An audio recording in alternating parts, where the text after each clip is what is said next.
आपको सीधे लिए चलते हैं करगिल, जहां पर रक्षा मंत्री राजनाथ सिंह का संबोधन शुरू हो गया। GOC 14 corps air marshal Ashish Singh, senior air staff officer, western air command, यहाँ मौजूद सभी अधिकारीगण, जवानों और उनके परिवारजन, मेरे प्यारे एनसीसी के कैडेट्स एवं छात्रों, डिस्टिंग्विश्ड गेस्ट, मीडिया के मित्रों, देवियों व सज्जनों,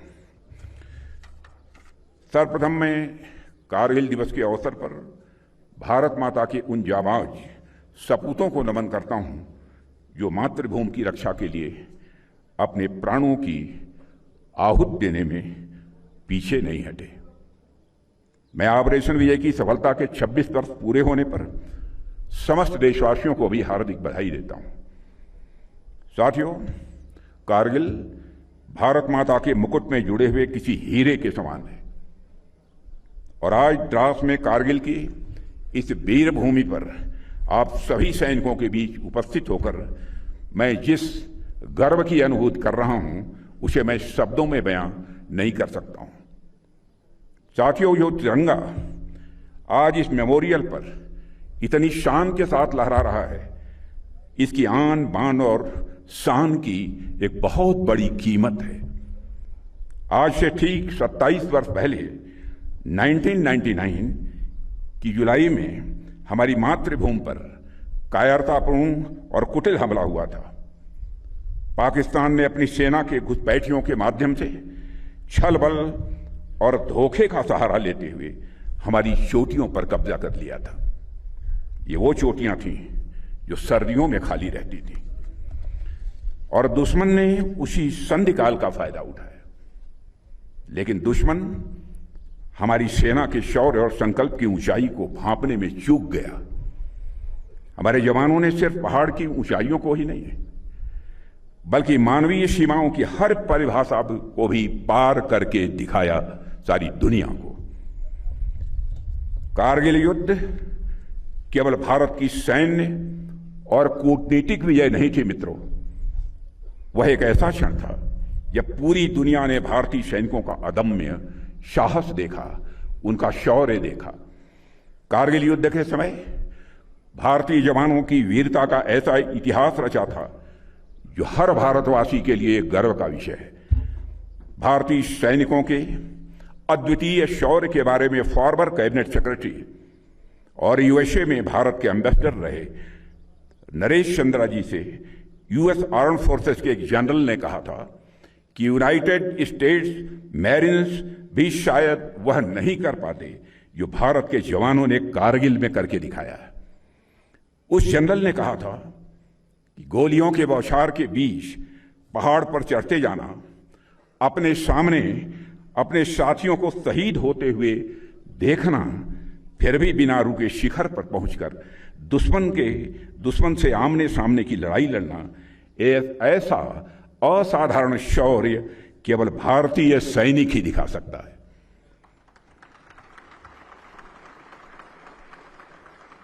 उस अमेरिकी जनरल ने आगे कहा था कि कोई आम आदमी समझ भी नहीं सकता है कि कारगिल में भारतीय जवानों ने क्या कर दिखाया था।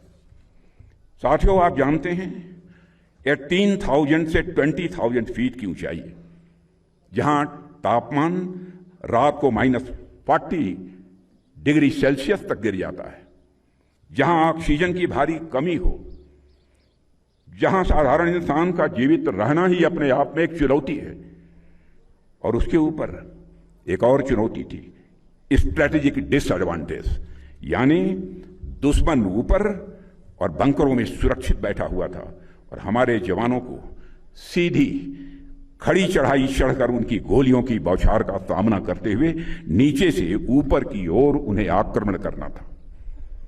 मिलिट्री साइंस की हर किताब में यह एक असंभव सा ऑपरेशन था, लेकिन हमारे जवानों के शौर्य के सामने हर किताबी ज्ञान छोटा पड़ गया। साथियों, और हमारी इस विजय का मूल्य हमारे 500 से अधिक वीर सपूत ने अपना अनमोल जीवन देकर चुकाया है। मुझे उनकी संख्या उस समय 546 है। मुझे अच्छे से याद है कि उस दौर में जब हमारे बलिदानियों के पार्थिव शरीर तिरंगे में लिपटे हुए उनके गांव और शहरों में पहुंच रहे थे, तो उस समय जो करुणा और गौरव का मिला जुला भाव भरा था, वो कभी भुलाए नहीं भूला जा सकता है। कोई नई नवेली दुल्हन थी जिसके हाथों की मेहंदी का रंग भी नहीं छूटा, लेकिन उसके माथे का सिंदूर धुल गया। कोई मां थी जो अपने लाल के लौटने की राह देखते देखते अपनी आंखों की ज्योति खो बैठी। किसी के बच्चे ने तो अपने पिता का चेहरा सिर्फ तस्वीरों में ही देखा था। उन बलिदानियों की उम्र 22 साल, 24 साल, 26 साल थी। उनकी पूरी जिंदगी उनके सामने पड़ी हुई थी। हजारों सपने आंखों में थे, लेकिन जब राष्ट्र ने पुकारा, उन्होंने बिना किसी हिचक के अपने सारे सपने, अपना पूरा भविष्य इस देश के हवाले कर दिया। उन्होंने व्यक्तिगत जीवन की उन सारी परेशानियों को दरकिनार करते हुए राष्ट्र के अस्तित्व को बचाने का पुरजोर प्रयास किया, क्योंकि उनके मन में यह भावना थी, तेरा वैभव अमर रहे मां, हम दिन चार रहे न रहे। साथियों, आज भी हमारी माताएं अपने बच्चों को जब वीरता की कहानियां सुनाती हैं, तो उनकी कहानियों में कैप्टन मनोज पांडे, कैप्टन विक्रम बत्रा और इन जैसे न जाने कितने वीरों का जिक्र होता है। हमने इन वीरों को अपनी धरोहर बनाकर रखा है और आने वाली न जाने कितनी पीढ़ियां इनके शौर्य से प्रेरणा सदैव लेती रहेंगी। और साथियों, यही कारण है कि कारगिल विजय दिवस हमारे लिए एक सामान्य दिवस भर नहीं है। यह हर उस नौजवान के लिए प्रेरणा का दिन है जो व्यक्तिगत सफलता और राष्ट्रीय कर्तव्य के बीच का अंतर समझना चाहता है। यह दिन हमें सिखाता है कि सैक्रिफाइस और सर्विस का भाव ही किसी भी राष्ट्र की रीढ़ हुआ करता है। साथियों, कारगिल के इस वार मेमोरियल में आपको पूरा भारत देखने को मिलेगा। इन बलिदानियों में आपको हिमाचल, नागालैंड, मेघालय, तमिलनाडु और भारत के हर क्षेत्र का नाम देखने को मिलेगा। इनमें आपको मंदिर जाने वालों का नाम देखने को मिलेगा,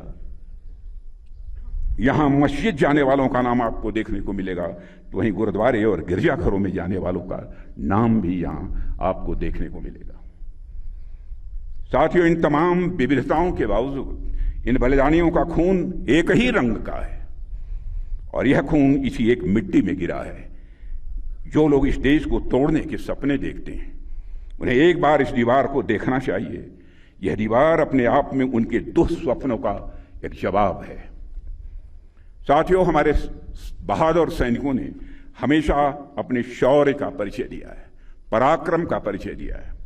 अभी हाल ही में हमने ऑपरेशन सिंदूर की सफलता का 1 वर्ष पूरा किया है। उस ऑपरेशन के दौरान हमारी जाबाज सेना के जवानों ने, अधिकारियों ने आतंकवादियों और उनके सरपरस्तों को ऐसा जवाब दिया है जिसे वे आजीवन कभी भूल नहीं पाएंगे। ऑपरेशन सिंदूर ने यह साफ कर दिया है कि भारत को आतंकवाद के सहारे डराने का सपना देखने वालों का अब अंजाम क्या होगा। भारत पाकिस्तान के हर मिस एडवेंचर का जवाब उसकी कल्पना से कहीं अधिक कठोर तरीके से देने की क्षमता रखता है। और मैं इस मंच से यह साफ संदेश देना चाहता हूं कि भारत की संप्रभुता की ओर बढ़ने वाला हर नापाक कदम का यही अंजाम होगा। साथियों, हमारा इंटेंशन साफ है कि अब पाकिस्तान से कोई बात नहीं होगी, और अगर बात होगी तो सिर्फ पीओके पर ही बात होगी, जो कि भारत का हिस्सा है, जिस पर पाकिस्तान ने अवैध तरीके से कब्जा किया था।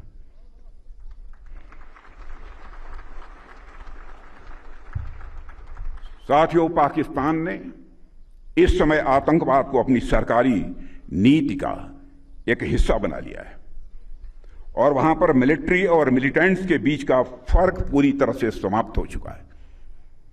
वहां की सेना आतंकवादी संगठनों को संरक्षण ही नहीं देती है, उनके साथ मिलकर काम भी करती है। इसलिए हमने ऑपरेशन सिंदूर के समय ही यह साफ कर दिया है कि भारत अब आतंकियों और उनका पोषण करने वाली सरकारों को अलग अलग करके नहीं देखेगा। साथियों, कारगिल युद्ध को बीते हुए लगभग 27 साल गुजर गए और इन वर्षों में आज भारत और पाकिस्तान के रास्ते साफ साफ अलग दिख रहे हैं। आज भारत इनोवेशन के रास्ते खोज रहा है तो पाकिस्तान इन्फिल्ट्रेशन के नए रास्ते खोज रहा है। भारत शिप डिजाइन कर रहा है तो पाकिस्तान टेरर डिजाइन में लगा हुआ है। भारत स्टार्टअप इकोसिस्टम खड़ा कर रहा है तो पाकिस्तान टेरर इकोसिस्टम खड़ा कर रहा है। भारत से भी कंडक्टर्स बना रहा है तो पाकिस्तान सुसाइड बॉम्बर्स तैयार कर रहा है। भारत स्पेस मिशंस के लिए जाना जा रहा है तो पाकिस्तान प्रॉक्सी मिशंस चला रहा है। भारत अंतरिक्ष में सैटेलाइट्स भेज रहा है तो पाकिस्तान आज भी आतंकवादियों को सीमाओं के पार भेजने में लगा हुआ है। भारत दुनिया को सॉफ्टवेयर दे रहा है तो पाकिस्तान दुनिया को स्लीपर सेल्स दे रहा है। भारत डाटा सेंटर्स बना रहा है तो पाकिस्तान रेडिकल सेंटर्स बना रहा है। भारत यूपीआई से दुनिया को जोड़ रहा है तो पाकिस्तान हवाला से आतंकवाद को जोड़ रहा है। यानी हमारे रास्ते अलग अलग हैं। ऐसे में अगर पाकिस्तान अपने घटिया मंसूबे लेकर हमारी समृद्धि, हमारी प्रॉस्पेरिटी के रास्ते में रोड़ा लेकर आता है तो उसे करारा जवाब देने के लिए हमारी बहादुर सेनाएं बराबर तैयार बैठी हैं।